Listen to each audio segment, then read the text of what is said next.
spent a bit of time thinking about the idea of public domain lore, and I realized that there's nothing stopping me from releasing whatever fictional thing I want, characters included. One of my favorite parts of writing was putting together characters that were both unrealistic and believable. This basically means that I made them weird and messed up on purpose, because that was more interesting and more difficult to actually pull off. What I ended up with is a wide variety of personalities that can be slotted pretty much wherever you want. They have minimal to no backstory, no real ties to any one setting, and are highly adjustable based on what you want to write or explore.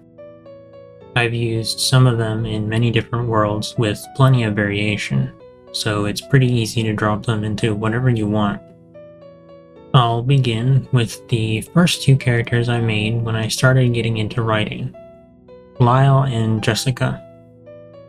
Now, the reason for putting them together like this is because it's hard to talk about one without the other.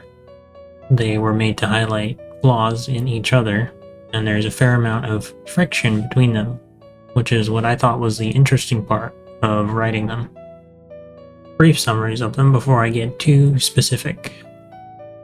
Lyall is a cynical, avoidant, and emotionally distant man who hides his feelings and pretends like he doesn't care even when he does.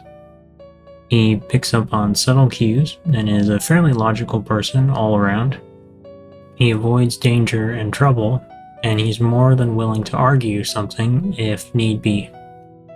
Jessica is an obsessive, intense, and calculating woman who regularly pushes boundaries for the sake of reaching her desired end goal. She is very smart and usually does a good job of hiding her neurotic tendencies. She doesn't necessarily hide her feelings, but she's not very good at expressing them in normal, healthy ways. Now, the interesting part is when you put them together. Jessica carries an obsessive love for Lyall that bleeds into basically every aspect of her life. She's tied her future, her hobbies, her daily routines, and even her sense of self-worth to him, which naturally makes her prone to nervous breakdowns if anything goes wrong. She can react quite violently if she feels that someone else is pulling Lyall away from her, because to her, that's an attack on her entire identity and future. Lyall is fully aware that she's deranged, but he's basically starved himself of emotional connection because of how distant and avoidant he is.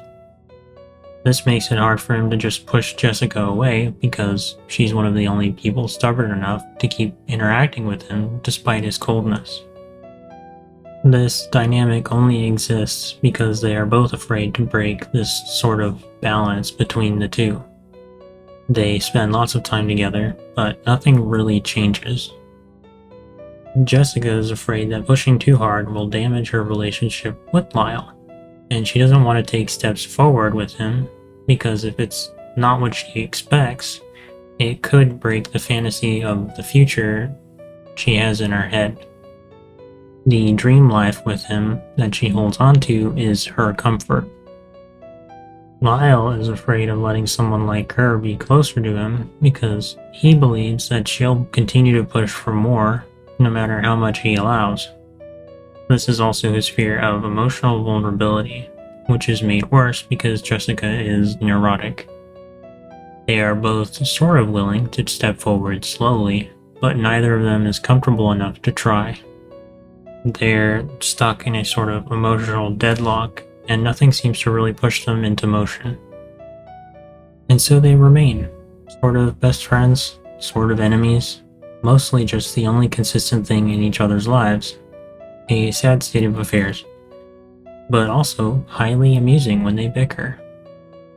That was a lot of words about general personality and dynamics, which I don't know if that's all that helpful. It wouldn't be that helpful to me without some examples. So I'm just going to talk through some possible scenes and how they'd interact, generally speaking. I'm not going to read anything I've written, and I'm definitely not going to try to voice them, but I want to include a couple of solid examples of their behavior. Let's say the two of them go for a walk. Jessica would check the weather, plan the route, and devise ways for them to be forced closer by circumstances. She'd lie and say it won't rain, bring only one umbrella on purpose, and then conveniently get them lost so that when it does rain, she gets to share an umbrella with him for longer. Lyall would be immediately suspicious of her, and he would probably stand out in the rain at first just to avoid falling into her plan. He would eventually give in though, because she'd downplay it and say it's no big deal to huddle up close under the same umbrella. She'd convince him to do it, he'd be sour about it, and that'd be it. Another simple example. Jessica would politely turn away other women from Lyall with a clenched fist, return to a private space and trash it during a meltdown, and then try to pretend nothing is wrong if Lyall finds her. Lyall would offer to do something simple with her to calm her down, even if he would rather not, because he rationalizes that upset Jessica is way worse in the long run. You could say it's because he secretly cares about her or that he's mitigating risk. Either way works.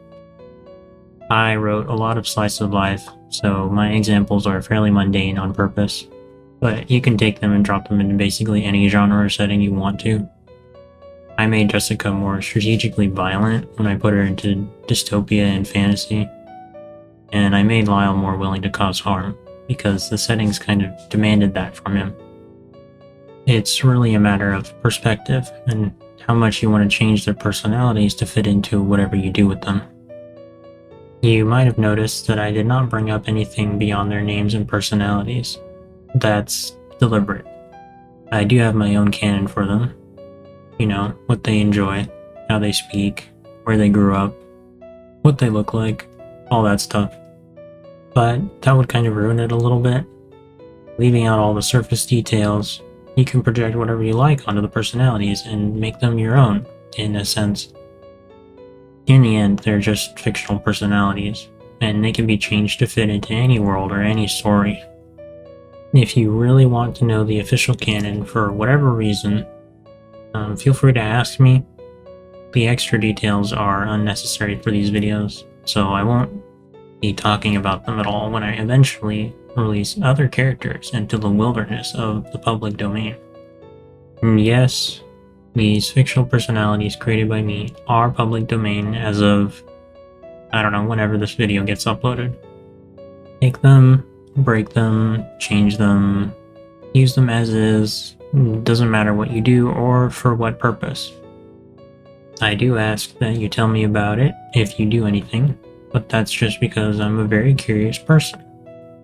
I leave it up to you to decide what to do with them, if anything at all. I'm glad even if all I do is spark some creativity in other people.